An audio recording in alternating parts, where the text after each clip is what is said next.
Alright, so I want to keep this video short, so I'll be skipping certain steps.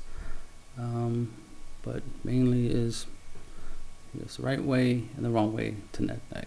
Yeah, I mean, some people, too many people out there like to think that NetDeck is okay and blah blah blah because they use it the right way. Well, if you use NetDeck in the right way, of course it's okay if you're using it to learn. But if you're using it to as a cop out, if you're using it to because you're lazy and whatnot, and taking credit for something you didn't even do, like you didn't come up with the deck, you just copied it card for card, no, then NetDecking is wrong, because there's people who do it the wrong way, obviously. And that's the thing, on average, most people NetDeck the wrong way, the way that it, is not acceptable, the way people don't like it, you know what I mean?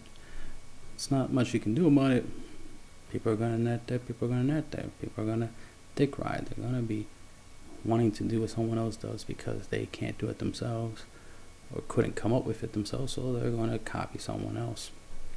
That's just gonna happen. There's no stopping it, but we definitely shouldn't be encouraging it. Yeah, just copy decks card for card. Let's just do it. Let's just ignore the whole concept of what the game was about, which was first to read the fucking cards and then figure out how you want to use those cards, come up with combos and strategies, and because the game is pretty basic. Your opponent has 8,000 life points, you have 8,000 life points. The idea is to reduce both players' life points to 0, or win with Exodia, or deck each other out. Minimum of 40 cards, maximum of 60 recommended. I think they will let you go beyond 60, but you don't want to go beyond 60, but I think it's between 40 and 60, 40 being the obvious minimum. Then you have extra deck, side deck, and blah blah blah. But the main thing is that there's the right way and the wrong way. And the wrong way is the way that most people do it, and that's why a lot of people hate that people NetDeck. Because one, instead of there being a lot of different variations, a lot of creativity, and some people try to make creativity seem bad, where playing a deck a different way than all 100 other people are playing it, that's wrong. It's like, no, it's not. They're trying to make it better. They're trying to improve the idea. You're playing Quill Force, alright, that's cool, but there are other ways to play it. You want to play Tower, hey, that's cool, nothing wrong with that. But somebody else might want to play Obelisk or Slifer or Winged Dragon or Raw. You know what I mean? They might want to try something different. They might want to play Monarchs in the Quill Force deck. Whatever. They might want to make a rank 4 Exceed variant or a Skill Trait variant or whatever. The point is, people should try different things as opposed to being told, no, this is how you play it. Because if you're NetDeck, you're being a sheep, not a leader, right? You're not being the shepherd, you're being a sheep. You're just doing what somebody else is doing. You're not doing you. You're not being you. So, anyway, enough of the little rant, I guess. The right way to do it. You know what I mean? Because the idea is to learn and improve. Not a lot of times when people NetDeck, they usually tend to copy a deck that did do good at a tournament, but only did good at that tournament. If you use it in another tournament, it's not going to do as good because that tournament's going to be different. Every tournament does have their own meta, as it were. That deck that you copied was good and at that regionals, but when you go to a YCS, that deck's not going to be doing the same, because by the time that YCS came around after that regionals, new cards came out, or people are playing a different deck now. Maybe even Bandless came out and hit some cards, so the game is now different. The way you're going to be playing the event, the one event versus another event is going to be different. So the idea of copying a deck that won one event and trying to play in another event is not good unless you change the deck. But the problem is, most people who NetDeck, they copy the deck that did good in one event and then try to take it to another event, and then they complain that the deck is ass, that the deck wasn't good, and instead of blaming themselves for not making the deck better and making it work at that event, they blame the person who originally created it, because they don't want to take credit for that. They don't want to take credit for failure. But if the deck did great, they definitely want to take credit for all that. Try to act like they're the greatest duelist to ever live. Like, no, fuck you. You're not. You're ass, because you copy somebody else's deck in the first place and then you didn't even make the deck better. And then when you lose with it, it's your fault, not the person who created it. You're the one that sucks, not the one who created the deck. But anyway, that's another rant. Sorry about that. Anyway, the proper way. Well, first off, there's a couple ways of doing it, of course. Quick little simple way I like to look to see what's currently being done. On average, I'm 99% of my decks I create myself, obviously, but sometimes I need to I want to take a little shortcut. I'm not going to straight up NetDeck, but I might want to figure out something. Like, let's say I want to see what other people are doing with Monarchs. As you can see here, I see Monarchs, Madolches, Buster Blader deck, Dino Mist. So I look to see what people are doing, and since some of these decks are pretty much some of the new decks that's coming out, then I'm like, all right, I want to see what's coming out, see if I want to play them, if I want to invest in them. But typically I look for older decks. In case I want to play Grados, I play Grados or Kaijus or Madolches or Burning Abyss. I look these things up, look to see what other people are doing. Usually to look at, what everyone is commonly using, and then try to see, is that the best way of playing it or not? Not just flat out like, oh, that's how you play Burning Abyss. No, I look at it to see, what people are playing, and then see if I can improve it. Is that the only way of playing Burning Abyss, or is there another way of playing Burning Abyss? And then I go from there.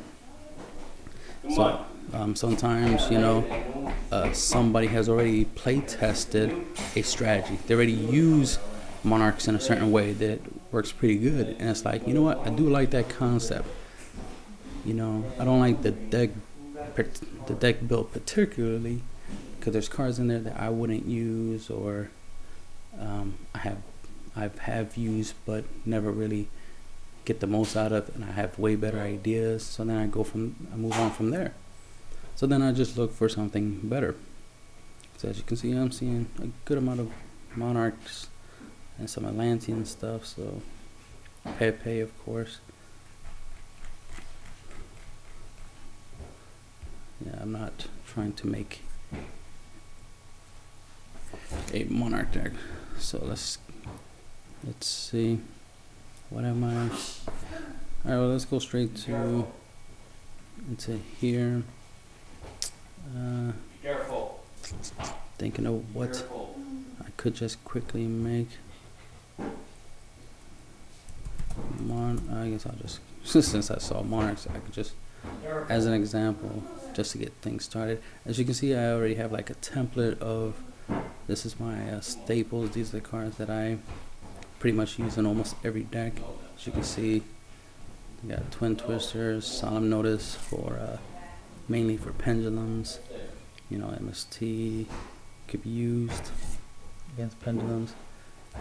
So let's say I do make Monarchs, so I will want to put in 3 MSTs.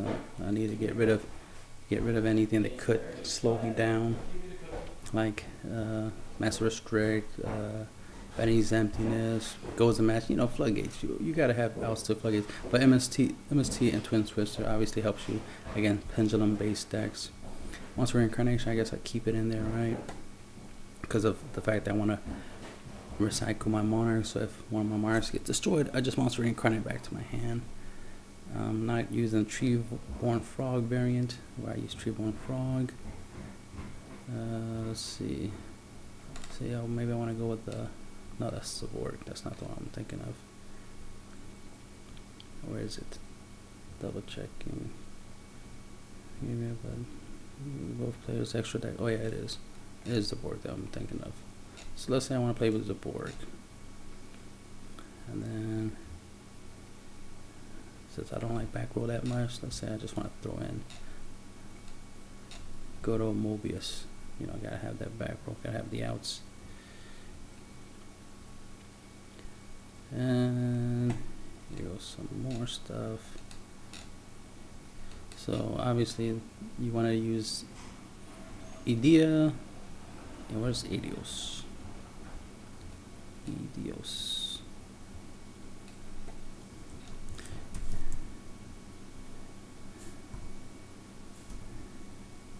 Did they change his name? Let's look up Monarch. Just to simplify things. Where's my? I have a whole bunch of decks. Let's see. Where's the Monarch deck?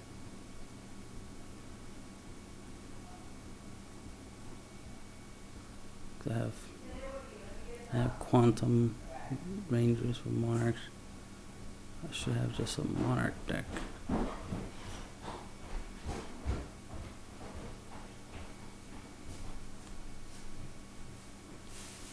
Did I already do the deck profile for that? I guess I did.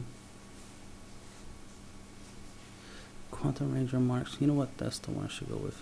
What am I thinking of? Quantum Monarchs. Alright, so that simplifies things because all the stuff I need there. EIDOS. Okay, I spelled it wrong. Alright, well, anyway, EDOS, there he is. So, as you can see, most of what needs to be in there is in there. Let's save as the testing deck. Alright, so let's say I want to take out the quantum stuff. So I'll take all the quantum stuff out since this is, we're trying to kind of do pure Monarchs. And then we can throw in the MST. Throw in the MST in there. So that way most of the Monarch stuff is in there. Take this out. And put in the monster. Come on. It's not printing. Alright. And put in the monster incarnations. Wing Blast is missing. Let's play with that Wing Blast. Throw it in there. Bum, bum, bum. Obviously, Wing Blast and Twin Twister will help you get some cards in the graveyard, like let's say Original Mark, in case you want it in the graveyard to use as tribute fodder by using its effect by banishing another Monarch card, like Pageman of the Monarchs. I don't like the fact that it changed its name, but okay. You see there's one reinforcement because it helps you get Idea, and then you summon Idea, which gets you Idios. Idios lets you get an extra summon. Now you have 2 monsters to tribute, and you can go into Zaborg, the Mega Monarch. When you tribute to summon Zaborg, the Mega Monarch, using a light type monster, you know, one of them being light, you get the effect of being able to target one monster on the field, destroy that target. If that target was a light monster, both players send as many cards as possible from their extra deck to the graveyard, but no more than the original level or rank of the destroyed monster.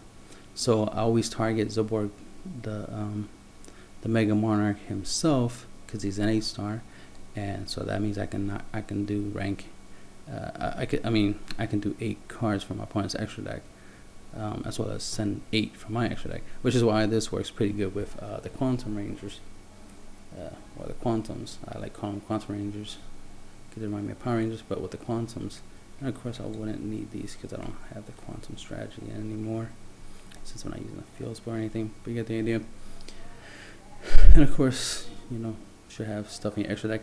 Elder Entity Ensis, however you pronounce her name, she's very useful to have in your extra deck for using Zaborg the Mega Monarch, because when she's sent to the graveyard, it doesn't matter if it's from the extra deck straight to the graveyard, she'll kick in and let you destroy a card, and if you send all 3 to the graveyard, you could destroy 3 cards on the field, which is awesome, right? Especially since you are sacrificing your Zaborg Monarch to activate the ability to send 8 cards from your opponent's extra deck as well as your own to the graveyard, so that way it empties out your opponent's extra deck. For this build, I think I will take out the little draw engine thing, skip all that out, and just put in Exodios. The reason why is because I want to be able to recycle this ability more than once, because, you know, in order to even utilize the Zaborg's ability, you have to be able to send, you know, the same number. So if I'm sending 8 from my extra deck to my graveyard, my opponent has to to send 8 from opponent's grave, I had to do the same. And the main thing is you want to do it more than once, so you want to make sure you have enough. And I just like the idea of infinite, basically. I like the idea of being able to recycle stuff in my extra deck. You know, I can put stuff like Slacker Magician among other things in my extra deck. Or just, yeah, I could just fill my extra deck with anything, but you definitely want to fill it up with Elder Entity. I'm not gonna, you know, continue adding anything else into this deck, but this gives you a basic idea where it's like, alright, Monarchs being played, you know, Monarchs have some good abilities, there's some good Monarchs like Zaborg, the Mega Monarch, and this can be used as a way to hurt Pendulum decks, hurt any extra, most decks right now you have an extra deck, unless you're playing Monarchs, right? But so you being able to destroy your opponent's extra deck is an awesome, especially being able to do it first turn where it's hard for them to respond. Because if you have Zaborg the Mega Monarch in your hand along with a Idea, boom, you just destroy 8 cards from your opponent's extra deck, and you get to look at their 8 cards, send what you want, and it's all gravy. With Exodius, you might want to have Gustav Max, Railgun in your extra deck, but anyway, so this was how you would just like pretty much NetDeck a deck, as a word. Like you'll look up, you know, what cards work well, what strategy is well. Especially the main thing is you want to look up is what is the main strategy of a deck, because sometimes you don't know what Monarchs do. Like, what's the purpose of the Monarch's archetype, or what's the purpose of Dino Rabbit, or Teledad, or freaking Exodia FTKs? What's the point? Like, you know, you want to figure out what is the main strategy and what people try to make that strategy work, and then you try to incorporate that into your own build using cards that you're more familiar with, that you have access to. Because one, it's cheaper to just use what you already have and just buy a couple of stuff you don't have to create something. So let's say you don't have Twin Twister, you can't afford Twin Twister or Solemn Notice or something. Buy something, you know, hopefully you have something that's just as good. Maybe you have Black Horn of Heaven or something like that. You know, Black Horn of Heaven, and you know, instead of using Notice, use Black Horn of Heaven. It does almost the same thing. Almost, it's good, especially if what you have issues against is Exceed monsters, Synchro monsters. Then, you know, Black Horn of Heaven is just as good as Notice. Notice is a little bit better, of course, because it's good against Pendulum. But if you have no problems against a Pendulum deck, because let's say you are running a Pendulum deck and your Pendulum deck is better than most other Pendulum decks out there, aka maybe you're playing Pepe, then maybe you can just get away with just playing Black Horn of Heaven generically against a lot of other decks, because your deck doesn't struggle against Pendulum as most other decks might. So you don't need like a out to them. So something as generic as Black Horn of Heaven, and as common as it could be, because you probably already have a whole bunch of these you can use. If you don't have that, and most of the problems you have is your opponent, you know, you want to use the effect negating aspect of Notice, but you can't afford Notice, well, there is another card that's just as good, and that's Divine Wrath. Just as good. You have to discard a card, but hey, the problem you had was the effect of the monster that your opponent was using. You know, that was the problem. You know what I mean? If you have no problem paying $1,500 to play to activate the effect, to activate Solemn Notice, you shouldn't have a problem discarding a card in your hand for Divine Wrath, especially if it's a monster. You know, you can always get the monsters back. I don't know why people complain about like discarding a card. Typically, you're going to discard a monster for this. Maybe discard something that's not a monster. It probably wasn't even worth keeping in your hand in the first place. Get rid of it. Get something. The point is to get something, especially something important like Divine Wrath effect, to negate Quasar, or to negate Cyber Dragon Infinity, to negate Stardust Assault Mode, or even your opponent's Zaborg, the Mega Monarch, negate that effect so it doesn't destroy your extra deck, you know, so on and so on. Don't want this video to be too long, but that's the basic idea. The proper way to NetDeck is to look up information that simplifies you know, your ability to build the deck but the rest is still up to you. Not copy a deck card for card. That's just stupid. You know what I mean? Because one, usually people who do that don't even take the time to like fine tune the deck by testing it and seeing what does and doesn't work. Like they don't think, oh, there could be problems in the deck. This deck could be inconsistent, could be imperfect. They like to assume, oh no, if this won a tournament, it has to be perfect. So I'm gonna just copy it card for card and not even change it, not even a little bit, because it's perfect. Like no, you're stupid. All right, that's the end of the video.